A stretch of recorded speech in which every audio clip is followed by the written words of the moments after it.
போல சுயநலமில்லாத ஒரு வாழ்க்கை எனக்கு வேண்டும் என்று நான் ஜெபிக்கிறது உண்டு. நோ செல்ஃபிஷ்னஸ், ஒரு சுயநலம் இல்லாத ஒரு வாழ்க்கை நம்ம வாழ வேண்டும். அதுதான் ஆண்டவர் இயேசுவிடத்தில் நான் கற்றுக்கொண்ட இன்னொரு காரியம். இயேசு அதை போதனையாக சொல்லுகிறார்.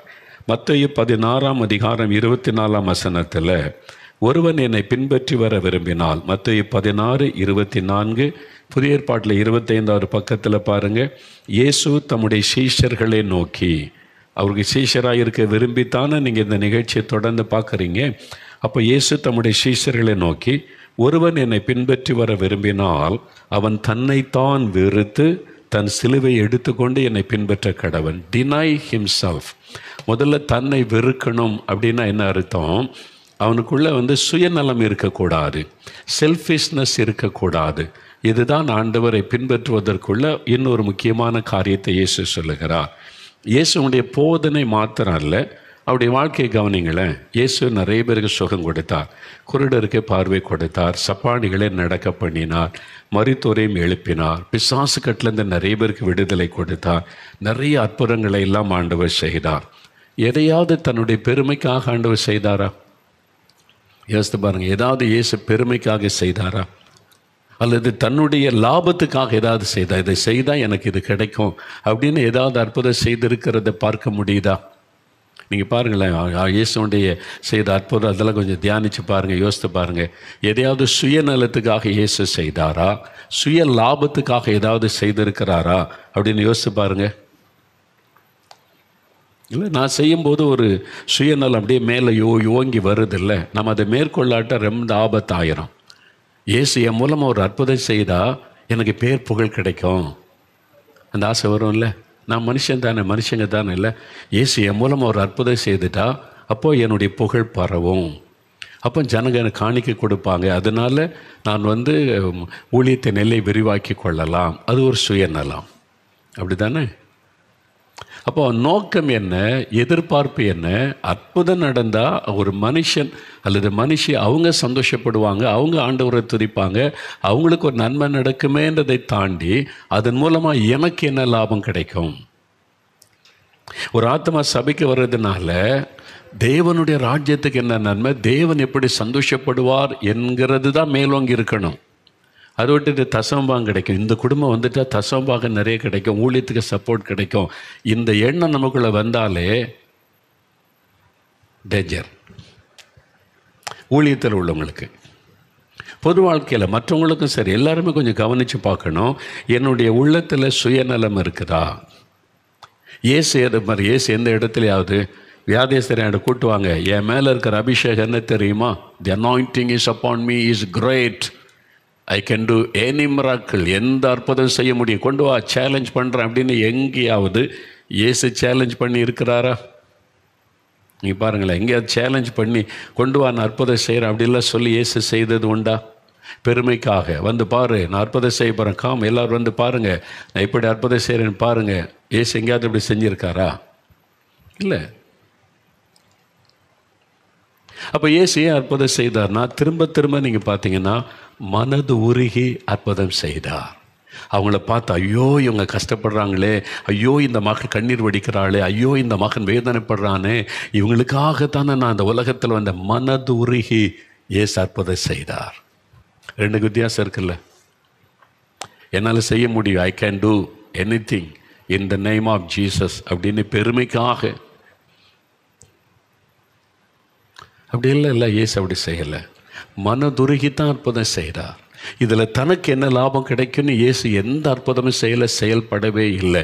இதில் தான் நம்ம கவனம். முக்கியமாக ஊழியக்காரங்களும் சரி, இயேசுவை பின்பற்றுகிற சீஷர்களும் சரி, ரொம்ப கவனமாக இருக்கணும். இயேசுவை போல அதில் சாத்தான் தந்திரமாக நுழைவான். எனக்கு ஒரு ஊழியக்காரரை தெரியும். அவர் கர்த்தர் சொல்லி ஒரு ஜெப வீடு கட்டி கொண்டிருந்தார். ஜெபிக்கிற மக்களை கூட்டி தேசத்துக்காக ஜெபிக்கணும்னு சொல்லி அது கட்டப்பட்டு கொண்டே வருகிறது. நிறைய தேவைகள் கர்த்தரையே சார்ந்து ஜெபித்து செய்து கொண்டே வருகிறார். இப்போ திறக்கிறதுக்கு ஒரு தேதி அறிவிச்சிட்டாங்க. அன்றைக்கி பிரதிஷ்டை திறக்க போகிறோன்னு சொல்லி 2-3 மாதம்தான் இருக்குது. அந்த கடைசி வேலை தான் நிறைய செலவுகள் வரும். சர்ச்சு கட்டவங்களை கேட்டு பாருங்கள், ஒரு சபை கட்டடம் கட்டுறவங்க, ஆண்டவருக்காக ஒரு பில்டிங் கட்டுறவங்க, எந்த பில்டிங்னாலும் கடைசி நேரம் தான் நிறைய செலவுகள் வரும். அது மாதிரி இந்த ஜெபரை கட்டி முடிக்கிறதற்கு லட்சங்கள் தேவை. ரொம்ப நெருக்கமான சூழல். இந்த இவ்வளோ நாளைக்குள்ள இவ்வளோ பணம் வருமா, முடிச்சிட முடியுமா, ஆண்டவர்கிட்ட ஜெபம் கருத்து, ஆண்டவரை இதுவரை தேவையை சந்திச்சிங்க, கொஞ்ச நாள் தான் இருக்குது, அதுக்கு இவ்வளோ தேவை இருக்குது, அதை செய்யணுமே ஜெபிச்சுக்கிட்டு இருக்கும்போது ஒரு கடிதம் வருது. வெளிநாட்டில் இருந்து, வளைகுடா நாடுகளில் இருந்து ஒரு கடிதம் அந்த ஊழியக்காரருக்கு வருது. என்ன வருது? 2 வாரம் ஊழியத்துக்கு எங்கள் நாட்டுக்கு வாங்க, நாங்கள் பல சபைகள் இருக்குது, சில பட்டணங்களில் இருக்கிறோம், ஒவ்வொரு இடத்துல நீங்கள் வந்து செய்தி கொடுக்கணும். ஊழிய அழைப்பு வருகிறது. ஊழிய அழைப்பு வருது. அதை வச்சு நான் ஒரு பக்கம் அவருக்கு, நம்ம இந்த பில்டிங் கட்டி முடிக்கணுமே, கொஞ்ச நாள் தானே இருக்குது, கவனம் செலுத்தணுமே, இப்போ நம்ம போயிட்டு வந்த பில்டிங் வேலைகள் சரியாக முடிக்காமல் போயிடக்கூடாதுன்னு எண்ணம். இன்னொரு பக்கம் பண தேவை இருக்குது நமக்கு நிறையா. அப்போ ஒரு நண்பர்கிட்ட கேட்டால், இந்த நாடு எங்கே இருக்குது, வளைகுடா நாடுகளில் இந்த இடம் எங்கே இருக்குது, அவருக்கு புதுசாக இருக்குது அந்த நாடு. அவங்க சொன்னாங்க, பிரதர் இங்கே நம்ம நிறையா மக்கள்லாம் இருக்கிறாங்கன்னு அவருக்கு சொல்லப்பட்டது. தமிழ் சபைகள் இருக்குது, நிறைய ஆண்டவருடைய பிள்ளைகள் அங்கே இருக்கிறாங்க, நல்லா சம்பாத்தியம் பண்ணுறாங்க, நீங்கள் 2 வாரம் போயிட்டு வந்தீங்கன்னா நல்லா அவங்க காணிக்கை கொடுப்பாங்க, அதை வச்சு நீங்கள் இந்த ஜெபரையை கட்டி முடிச்சிடலாமே. இப்போ உங்களுக்கு நிறைய பணம் தேவை இருக்குல்ல, அப்போ நீங்கள் 2 வாரம் ஊழியத்துக்கு போயிட்டு வந்தால் நீங்கள் அந்த பணத்தை வச்சே கட்டி முடிச்சிடலாம். அது மாதிரி அவங்க காணிக்கை கொடுப்பாங்க, ஏன்னா அவ்வளோ வசதி அங்கே இருக்குது, அதனால் நீங்கள் போயிட்டு வாங்கன்னு அந்த நண்பர் சொன்னார். இப்போ அவருக்கு ஒரு பெரிய டைலமா. இப்போ 2 வாரம் ஊழியத்துக்கு போனால் கை நிறைய காணிக்கை கிடைக்கும், அவங்க தருவாங்க, அதை வச்சு ஊழியத்துக்கு தானே ஜெபரையே கட்டி முடிச்சிடலாம். ஆனால் நாங்கள் போன என் மனசில் என்ன எண்ணம் இருக்கும், அங்கே போகிற அந்த சபை, பிரசங்கிக்க வர மக்கள், அந்த மக்கள் ஆசீர்வதிக்கப்படணுமே, என்னை தேவன் கொண்டு போன நோக்கம் நிறைவேறணுமே என்ற சிந்தை இருக்குமா? எவ்வளோ காணிக்கை தருவாங்க, இந்த சர்ச்சில் எவ்வளோ தருவாங்க, அந்த சர்ச்சில் எவ்வளோ தருவாங்க, எவ்வளோ காணிக்கை வரும், இதுக்கு சீக்கிரம் கட்டி முடிக்கணுமே, அதுக்கு பணம் வந்துடுமா, அந்த எண்ணம் இருக்குமா? மனுஷங்க தானே. ஊழியக்காரனாக இருந்தாலும் அந்த வானத்திலேருந்து இறங்கி வந்த தேவதூதன் கிடையாது. எல்லாருக்கும் இருக்கிற அந்த போராட்டம் இருக்க தானே செய்யும். அதில் இன்னொரு பக்கம், நான் எனக்கு வீடு கட்டவா நான் கேட்குறேன், அந்த ஜெபாரை தானே கட்டுறேன், ப்ரேயர் ஹவுஸ் தானே கட்டுறேன், அதுக்கு பணம் தேவை இருக்குது, அது ஊழியத்துக்கு தானே. அப்போ ஆனால் அந்த நாட்டுக்கு ஊழியத்துக்கு போனால் இப்போ ஒவ்வொரு நாளும் சிந்தனையில் என்ன வரும், எவ்வளோ காணிக்கை கிடைக்கும், எவ்வளோ பணத்தை கொண்டு வந்து சீக்கிரம் அதை கட்டி முடிக்கலாம், அதுதானே சிந்தனையில் வரும். ஆண்டவர் ஏன் அந்த நாட்டுக்கு கொண்டு போகிறார், அந்த மக்களுக்கு என்ன செய்தி சொல்லணும், அந்த மக்களுக்கு என்ன நன்மை வைத்திருக்கார், இந்த சபைக்கு என்ன ஆசீர்வாதம் வரும், அந்த சிந்தனை அடிபட்டு போயிடும். அப்போ அந்த செல்ஃபிஷ்னஸ் வந்துடுதா, போராட்டம். இப்போ 2க்கு நடுவில் அவர்களோட போராட்டம். ஒன்று சுயநலம் சொல்லுது, நீ போ, உனக்கு கை நிறைய காணி கிடைக்க வேலையை முடிச்சிடலாம் அப்படின்னு. இன்னொரு பக்கம் ஒரு போராட்டம், இப்போ போனால் வெறும் பணம் தான் மைண்டில் நிற்கும், அது வந்து சுயநலம், அப்படி போகக்கூடாதே, ஊழியனை அப்படி செய்யக்கூடாதே, பண சிந்தையோட ஊழியம் செய்கிறது பாவம், நம்ம மக்களுக்காக தானே ஊழியம், ஜனங்களுக்காக தானே ஊழியம், அது தானே செய்யணும். இப்போ ரொம்ப டயலாமா என்ன செய்கிறாரு? இப்போ ஆண்டவர் பார்த்துக்கிட்டே இருக்கிறார். இல்லை, ஆண்டவர் பார்ப்பார்ல, கவனி சிந்தனையில் என்ன ஓடுது, இவன் என்ன யோசிக்கிறான், என்ன சிந்திக்கிறான், தேவனு கவனிப்பார்ல அந்த ஊழியக்காரனை, என்ன தீர்மானம் எடுக்கிறான் பார்க்கலான்னு சொல்லி கர்த்தர் இவர் போய் ஜோமணி பார்க்க. ஆண்டவர் என்ன செய்ய, நான் போகணுமா வேண்டாமா? ஆண்டவர் அமைதி ஆகிட்டார். ஆண்டவர் எஸ்ஸும் சொல்லலை, நோவும் சொல்லலை. சில நேரம் அப்படி தான் ஆண்டவர் வந்து, நீங்கள் ஜெபிச்சு பாருங்களேன், ஆண்டவர் எஸ்ஸும் சொல்ல மாட்டார், நோவும் சொல்ல மாட்டார், நம்மகிட்ட விட்டுருவார். நீ என்ன தீர்மானம் எடுக்கிற, நீ தூரத்துலன்னு கவனிச்சிக்கிட்டே இருப்பார். நீ என்ன தீர்மானம் எடுக்கிற பார்க்கலாம் அப்படின்னு. அதே மாதிரி இந்த ஊழியக்காரர் ஜெபிச்சு பார்க்குறாரு. ஆண்டவர் வந்து எஸ்ஸும் சொல்ல மாட்டேங்கிறார், நோவும் சொல்ல மாட்டேங்கிறார், போன்னு சொல்ல மாட்டேங்கிறார், போகாதன்னு சொல்ல மாட்டேங்கிறார். தீர்மானம் எடுக்கிறத ஓன்ட்ட விட்டுறேன்றார். நீ சுயநலமாக தீர்மானம் எடுக்கிறியா, உன் மைண்டில் எது இருக்க, செல்ஃபிஷ்னஸ் இருக்குதா, தேவனுடைய ராஜ்யம் கட்டப்பட்ட சிந்தை இருக்குதா, நம்ம ஊழியத்துக்கு பணம் வேணுமேன்னு சிந்தை இருக்குதா, நீ அங்கே இருக்கிற ஆத்மாக்களுக்கு பிரயோஜனமாக ஊழியம் செய்ய போறியா, பணம் கலெக்ட் பண்ண போறியா? டைலமா வருது இல்லை? இப்போ இந்த ஊழியக்காரர் வந்து ஜெபிச்சு பார்த்து ஆண்டவர் ஒன்றுமே பதில் சொல்லலையா? இப்போ இவர் தான் தீர்மானம் எடுத்து ஆகணும். இவர் என்ன தீர்மானம் எடுத்தார்? ஆண்டவரே, நான் இப்போ இந்த ஊழியத்துக்கு போனால் நானும் மனுஷன், என் மைண்டில் தான் ஓடும், எவ்வளோ காணிக்கு வரும், சீக்கிரமாக இந்த ஜெப வீட்டை கட்டி முடிக்கணுமே, இந்த ஊழியத்துக்குள்ள பணம் தேவைக்கு, அதுக்கு பணம் கிடைக்குமா அந்த எண்ணம் வரும். நான் பணத்துக்காக ஊழியம் செய்ய போகக்கூடாது, இது வரைக்கும் நீர் என்னை அப்படி அனுப்பலை, அதனால் நான் பணத்துக்காக ஊழியம் செய்ய போகக்கூடாது. நான் போன ஆத்துமாக்கள் ஆசீர்வதிக்கப்படணும், அந்த சபை ஆசீர்வதிக்கப்படணும், என்னை ஊழியத்துக்கு அழைக்கிற அந்த சபையும் அந்த மக்களும் ஆசீர்வதிக்கப்படணும். அந்த சிந்தை மட்டும்தான் எனக்குள்ளே இருக்கணும். இப்போ சுயம் எனக்குள்ளே வந்துடும். வேண்டாம், நான் போகலை, நான் போக மாட்டேன், இன்னொரு முறை நான் போய்க்கொள்கிறேன்னு சொல்லி அந்த ஊழியக்காரர் லெட்டர் எழுதிட்டா, இந்த முறை என்னால் வர முடியாது இருக்கிறேன், எனக்கு ஒரு பொறுப்பான வேலைக்கு அது செய்து முடிக்கணும், மன்னித்து கொள்ளுங்கள், இன்னொரு முறை கர்த்தர் நற்புறன்னு பதில் அனுப்பிட்டா.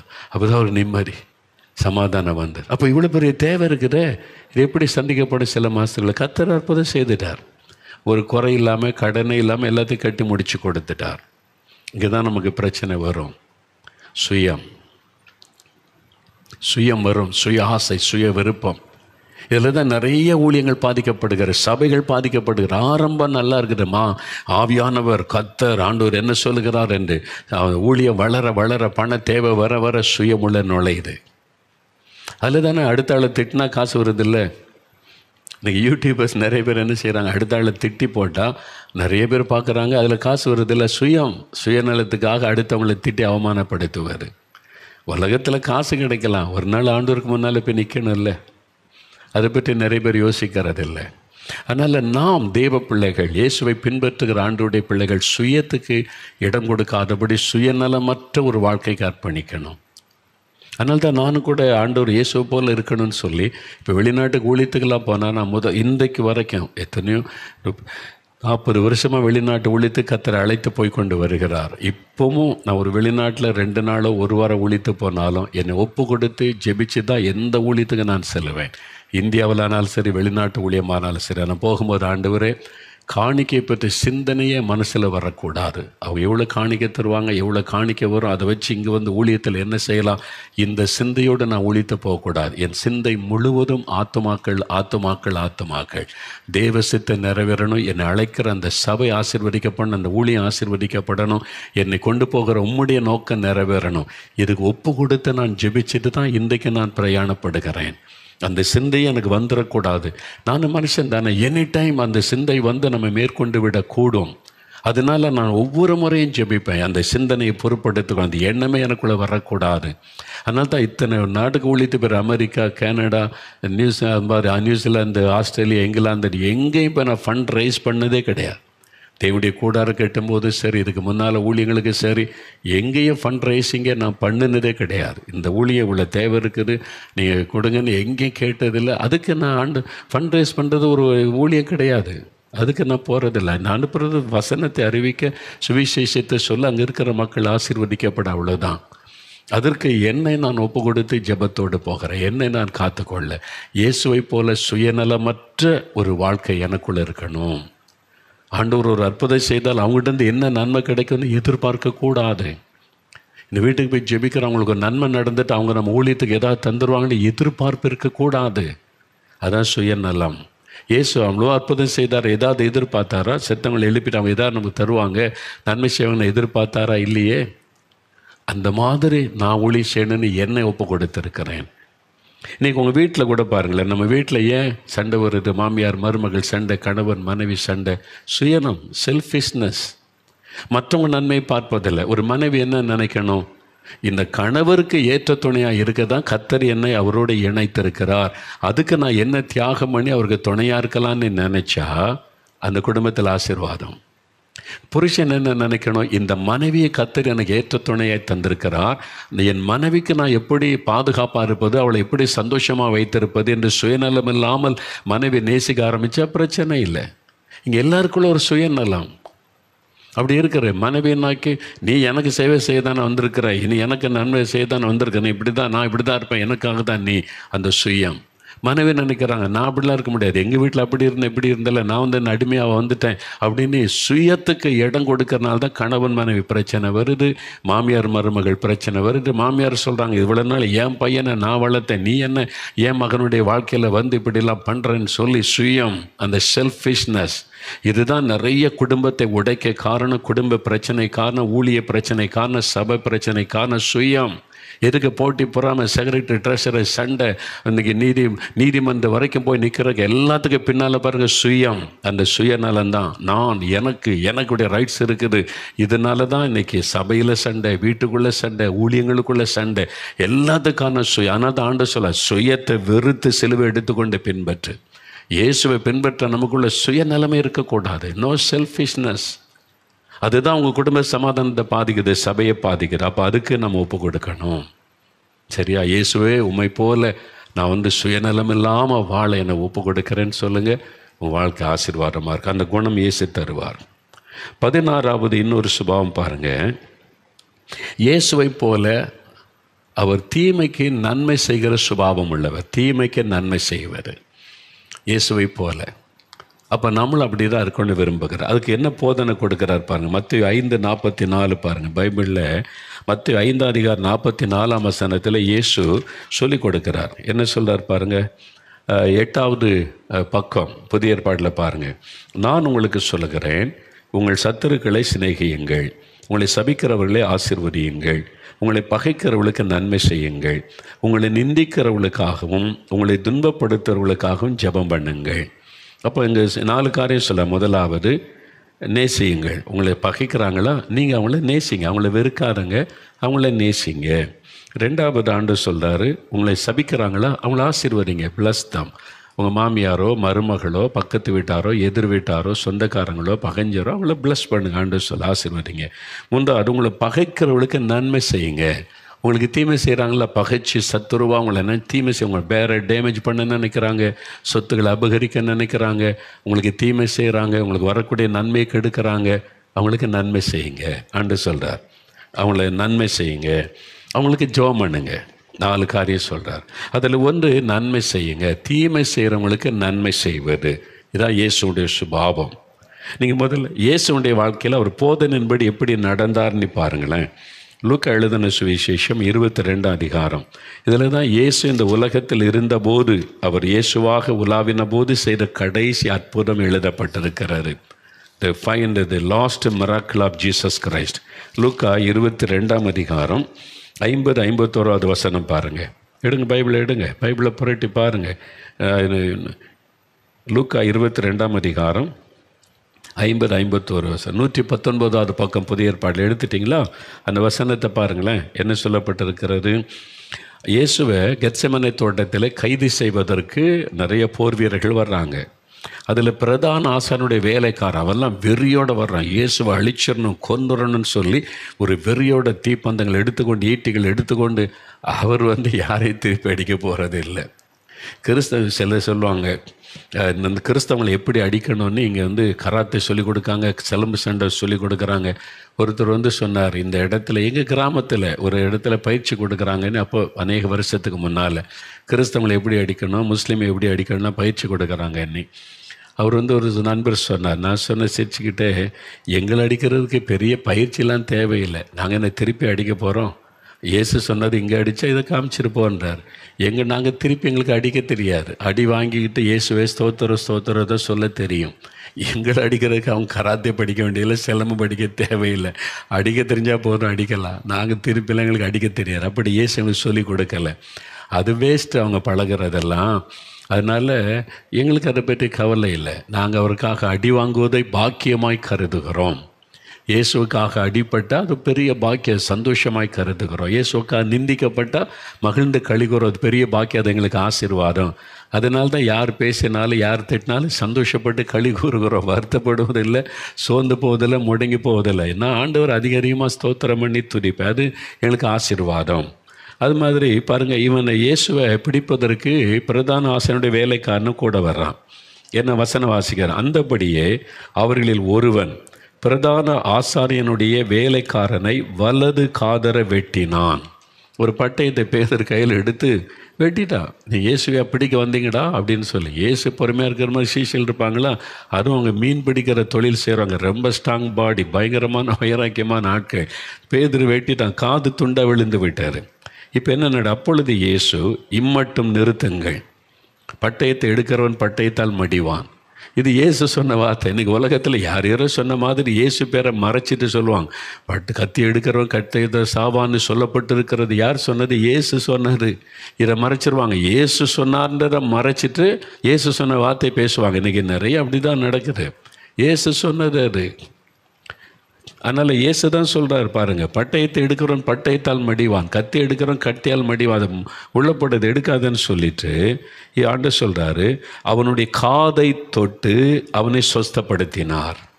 இயேசு அவனுடைய காதை கட் பண்ணப்பட்டது, அந்த காதை தொட்டு சுகமாக்கினார். இதான் இயேசு செய்த ஃபைனல் மிராக்கிள் இந்த வேர்ல்டு. உலகத்தில் அவர் இயேசுவாக இருக்கும்போது செய்த அந்த அற்புதம், கடைசி அற்புதம். அவருடைய காதை தொட்டு குணமாக்கினார். யாரை குணமாக்கினார்? இயேசுவை கள்ளன மாதிரி பிடிக்க வந்தவன், வெறி கொண்டு தாக்க வந்தவன், பிரதான ஆசாரியனுடைய வேலைக்காரன் இயேசுவை திட்டிக் கொண்டு கூச்சலிட்டு கொண்டு வந்திருப்பான். காது வெட்டப்பட்ட உடனே கதறி, ஐயோ காது போச்சே, ரத்தம் வடியுது, ஐயோ காது போச்சேன்னு கலங்கி இருப்பான், அது அழுதுருப்பான். இயேசு அவனை தொட்டு குணமாக்கினார். அதான் இயேசு. தீமை செய்தவர்களுக்கும் நன்மை செய்கிறவர் இயேசு. அதுதான் ஆண்டவர் சொல்கிறார், தீமை செய்தவர்களுக்கு நன்மை செய்யுங்க. நீ தீமையினாலே வெல்லப்படாமல் தீமையை நன்மையினாலே வெல்லு என்று ஆண்டவர் நம்ம கற்றுக் கொடுத்திருக்கிறார். யோவான் 18:10 அவருடைய பெயர் கூட இருக்கிறார். அவருடைய பெயர் மல்கூஸ் என்பது. அந்த பிரதான ஆசாரியனுடைய வேலை பெயர் மல்கூஸ் என்பது. என்ன தானே இயேசு செய்த கடைசி அற்புதம். அவர் உலகத்தில் அவர் இயேசுவாக இருக்கும்போது அந்த உலகத்தில் உலாவின நாட்களில் செய்த அற்புதம் இல்லை. அப்போ உங்களுக்கு தீமை செய்கிறவங்க இருப்பாங்க. நீங்கள் வீட்டில் வேலை செய்கிற இடத்துல, பக்கத்து வீட்டில், சபையில் கூட இருப்பாங்க உங்களுக்கு தீமை செய்கிறவங்க. நீங்கள் உடனே பதிலுக்கு தீமை செய்ய நினைக்கக்கூடாது. நீங்கள் நன்மை செய்யணும் அப்படின்னு இயேசு கற்றுக்கொடு. தீமை செய்தவளுக்கு நன்மை செய்யுங்கள் அப்படின்னு ஆண்டவர் கற்றுக் கொடுக்கிறார். அப்போ இயேசு அப்படி பிரசங்கம் பண்ணது மாத்திரமல்ல, அது வாழ்ந்து காண்பித்தார். நாமும் அப்படி வாழணும் அப்படின்றத ஆண்டவர் நம்ம கற்றுக் கொடுத்திருக்கிறார். எனக்கு ஒரு ஊழியக்காரரை தெரியும். அவர் ஆண்டவருடைய வசனத்தின்படி நல்ல ஊழியம் செய்து கொண்டு வசனத்தின்படி வாழ விரும்புகிற ஒரு மனிதர். அதனால் எல்லாரையும் நேசிப்பார், எல்லாருக்கும் உதவி செய்வார். ஒரு நண்பர் பாருங்கள், பிஸ்னஸில் நொடிஞ்சு கஷ்டப்பட்டு போனார். அதனால் பாவம் பிஸ்னஸில் நஷ்டமடைஞ்சு கஷ்டப்பட்டுட்டாரே, அவருக்கு ஒரு உதவி செய்யலாம் என்று சொல்லி, அப்போ என்ன செய்யலான்னு சொன்னபோது, எனக்கு நீங்கள் இந்த மாதிரி ஒரு சின்ன உதவி செய்தீங்கன்னா, பேங்கில் லோன் எடுக்க உதவி செய்தால் நீங்கள் சொன்னால் லோன் கொடுப்பாங்க, நீங்கள் பொறுப்படுத்திங்கன்னா நான் கரெக்டாக செஞ்சிருவேன்னு சொல்லி, சரி ஒருத்தருடைய வாழ்க்கை உயரணும், கஷ்டப்பட்டு போனார், ஒரு நன்மை செய்யலான்னு சொல்லி பேங்க் மேனேஜர்கிட்ட பேசி சரி நான் லோன் வாங்கி கொடுத்து ஒரு பிஸ்னஸ் ஆரம்பிச்சிட்டார். ஆனால் சொன்னபடி செய்யலை. பேங்குக்கு லோன் கட்டல, மாதம் மாதம் பணம் கட்டணும்ல, இல்லாட்டினா அது அந்த ஊழியக்காரர் மேலே தானே விழும். அதனால் கொஞ்சம் கஷ்டப்பட்டு போய் அவர் சொன்னார், ஏன் இப்படி நடக்கிறீங்க, கரெக்டாக ஆண்டவர் ஆசீர்வதிக்கிறார், பிஸ்னஸை கொடுங்கன்னு சொல்லி. அவர் உடனே இந்த ஊழியக்காரர் மேலே இல்லாத பொல்லாத சொல்லி, ஏன் சொத்து அவர் எடுக்கிறார், ஏன் பொருள் அவர் எடுக்கிறார் அப்படிலாம் சொல்லி, இல்லாத பொல்லாத சொல்லி மற்றவங்கள்ட்ட பேசி, இவர் என்ன இந்த ஊழியக்காரர் இப்படியா பண்ணுறாரு, ஐயோ நாங்கள் ரொம்ப நல்ல அன்பாக இருக்கிறவரெல்லாம் நினச்சோன்னு சொல்லி வழக்கு பேசலாம் வந்துட்டாங்க. அந்த ஊழியக்காரர் சொன்னார், இதுதான் உண்மை நடந்தது, நான் ஏன் அவர் பணத்தை எடுக்க போகிறேன், அவருக்கு உதவி செய்ய போனேன், ஆனால் அவர் அவர் சொன்னபடி நடந்து கொள்ளலையே, அதனால் பாதிப்பு வருது. அவங்க வந்தவங்க ஊழியக்கார்ட்ட மன்னிப்பு கேட்டு போனாங்க, நாங்கள் எனக்கு தப்பாக சொல்லிட்டாங்க உங்களை பற்றி. அவங்க விசாரித்த பிறகு தான் தெரியுது, ஐயோ நீங்கள் எவ்வளோ நன்மை செய்திருக்கிறீங்க அவருக்கு, அவர் இவ்வளோ உங்களுக்கு தீமை செய்துட்டாரு, தயவுசெய்து மன்னித்து கொள்ளுங்க, அவர் பேச்சு கேட்டு நாங்கள் வந்துட்டோன்னு சொல்லி மன்னிப்பு கேட்டு போயிட்டாங்க. சரி, அதோடு முடிஞ்சது. சில வருஷங்கள் கழிந்தது. இவருக்கு தீமை செய்தாரில் கெட்ட பேரை உண்டாக்கி பழி சுமத்தி பொய்யானதை சொல்லி ரொம்ப பாதிக்கப்பட்டு ரொம்ப கஷ்டப்படுகிறார். சாப்பாட்டுக்கே கஷ்டம், குடும்பத்தை நடத்த கஷ்டன்ற செய்தி அந்த ஊழியக்காரர் கேள்விப்பட்டார். உடனே அவர் வேணும், அவருக்கு என்னை அபண்டமாக பழி சுமத்தி எனக்கு தீமை செய்தான்ல, நான் நன்மை செய்த எனக்கே தீமை செய்தார்ல, வேணும் அப்படின்னு சந்தோஷப்படவில்லை. அந்த ஊழியக்காரர் பாருங்க, ஆண்டவர் சொன்னார், நன்மை செய். உனக்கு அவன் தீமை செய்துட்டான், அவனுக்கு அவமானத்தை கொண்டு வந்தான், அவனை ஏமாற்றிட்டான், அவனை வேதனைப்படுத்தினான், எல்லாருக்கும் மத்தியில் அவன் பேரை கெடுக்கிற மாதிரி நடந்து கொண்டான், உண்மைதான், நீ அவனுக்கு நன்மை செய். உடனே அந்த ஊழியக்காரர் பாருங்கள், அவரை கூப்பிட்டு, நீங்கள் ஒன்று நினைக்காருங்க, உங்களுக்கு ஒரு பிஸ்னஸ் கிடைக்க வரைக்கும் நான் உதவி செய்கிறேன், உங்கள் குடும்பத்தார் சாப்பிடணும், பசியோடு நீங்கள் இருக்கக்கூடாது. நான் ஹெல்ப் பண்ணுறேன்னு சொல்லி அவருக்கு ஒரு நல்ல பிஸ்னஸ் அமைந்து வருமானம் வரும் வரைக்கும் அந்த ஊழியக்காரர் உதவி செய்கிறார். அது எனக்கு தெரியும். இல்லை, தீமை செய்தவங்களுக்கு நன்மை செய்வார். அதன் பிறகு அவர் கருத்தை பிடித்து கொண்டு எழுதி சொன்னார், நான் இவ்வளோ உங்களுக்கு தீமை செய்கிறோம், எனக்கு நன்மை செய்கிறீங்களே, என் மேலே இவ்வளோ அன்பு அக்கறையாக எனக்கு நன்மை செய்தீங்களே, நான் இப்படி மறப்பேன் என்று சொல்லி அவர் மன்னிப்பு கேட்டு ஆண்டவருக்கு நன்றி சொன்னார். இதை தான் இயேசு எதிர்பார்க்கிறார். உங்கள் குடும்பத்துக்குள்ளே, வேலை செய்கிற இடத்துல, வசிக்கிற இடத்துல, சபையில் கூட தீமை செய்கிறவங்க இருப்பாங்க.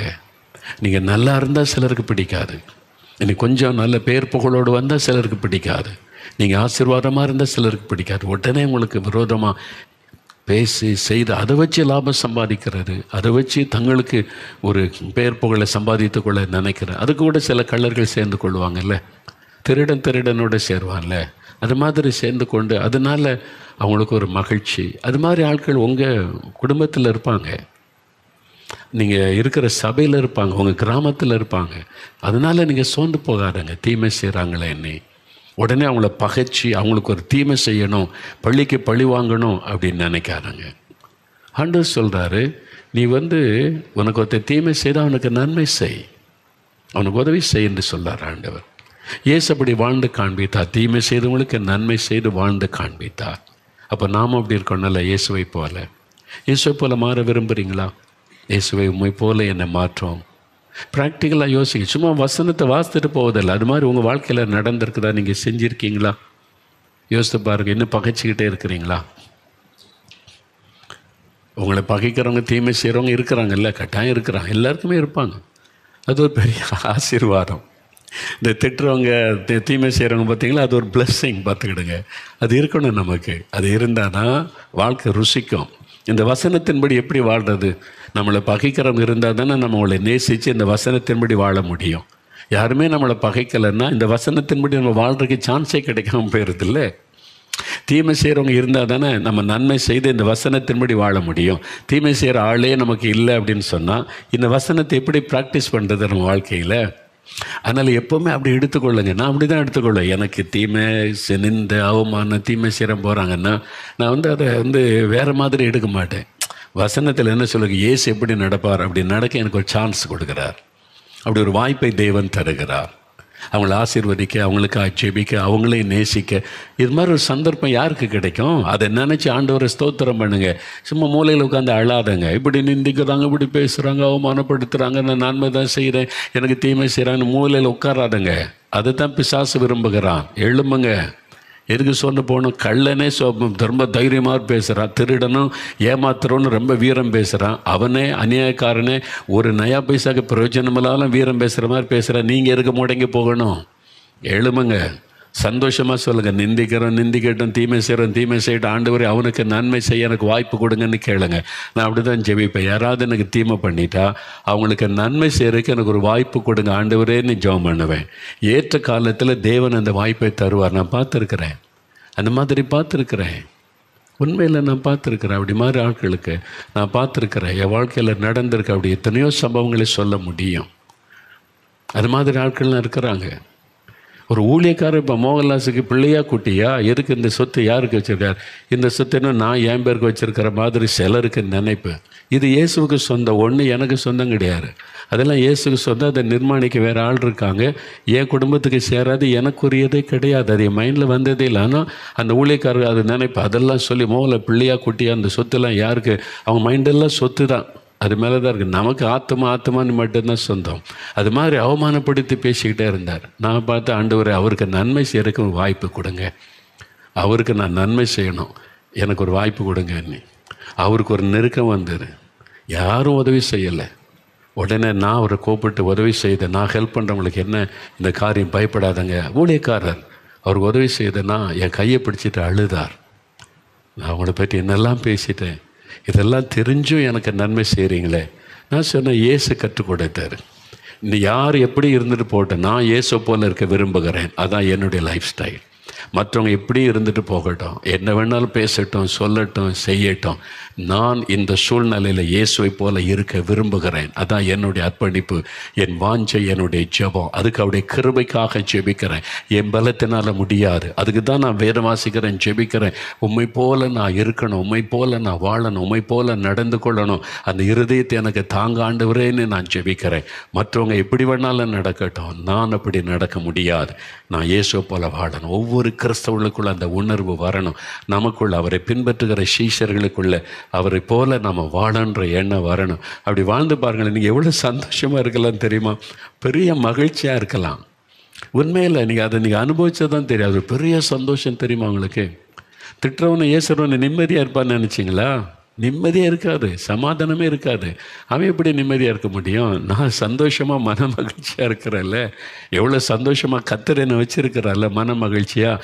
இந்த சந்தோஷந்தான் இயேசு கிறிஸ்து கொடுக்குற சந்தோஷம். எவ்வளோ பாடு, நிந்தை, நெருக்கத்துக்கு மத்தியிலும் அதுக்கு அவரை போல சுபாவத்தை நீங்கள் கேட்டு பெற்றுக்கொள்ளணும்.